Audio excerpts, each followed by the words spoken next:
नारद जी पूर्व जन्म में बताते हैं कि वह एक दासी के पुत्र थे। दासी के पुत्र थे, उनकी मैया घर घर जाकर के सफाई किया करती थी, लोगों के बर्तन साफ किया करती थी। आज नारद जी के नगर में कुछ संत पधारे। वर्षा ऋतु में 4 महीने का चातुर्मास करने पधारे। तो दासी के पुत्र को सबने कहा कि भैया ये दासी का पुत्र है, इन संतों की सेवा में इस दासी के पुत्र को लगा। अब वह दासी का पुत्र जो था वह संतों की सेवा में लग गया।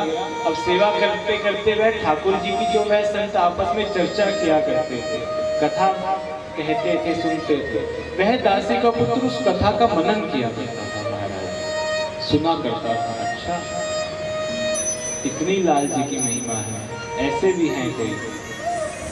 तो वह कथा सुनते सुनते उसके हृदय में भाव आया।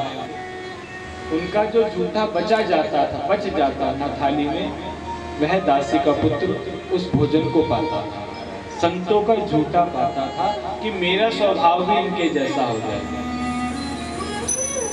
उनका जूठा पा पाकर नारद जी इतने विनिर्मुक्त हो गए संसार से कि नारद जी के हृदय में ठाकुर जी के प्रति प्रेम बढ़ आया। अब एक दिन घर गए, चातुर्मास पूर्ण हुआ, दासी का पुत्र घर आया।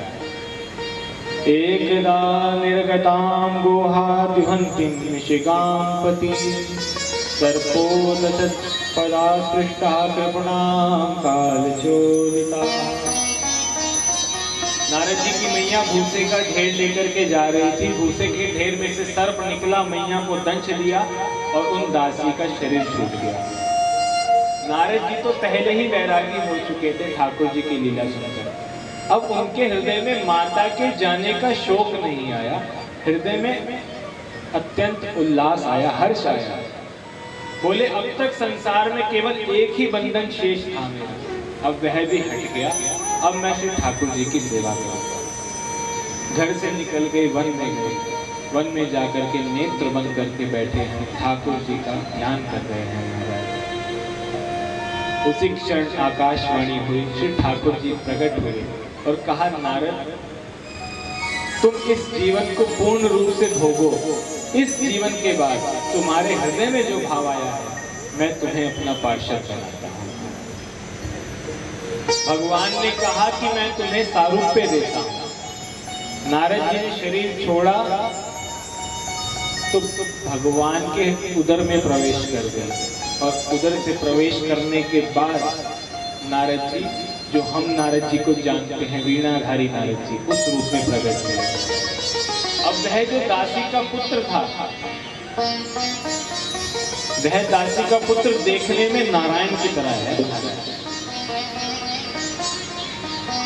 यह नारद जी की महिमा। अब नारद जी ने कहा कि प्रभु देखो, एक दासी का पुत्र होने के बाद मुझे ब्रह्मा जी से भी बड़ा पद मिला है।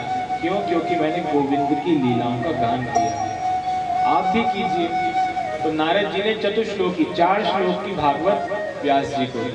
व्यास जी ने उन 4 श्लोकों का विस्तार करके 18,000 श्लोकों की श्रीमद् भागवत की रचना कर दी महाराज।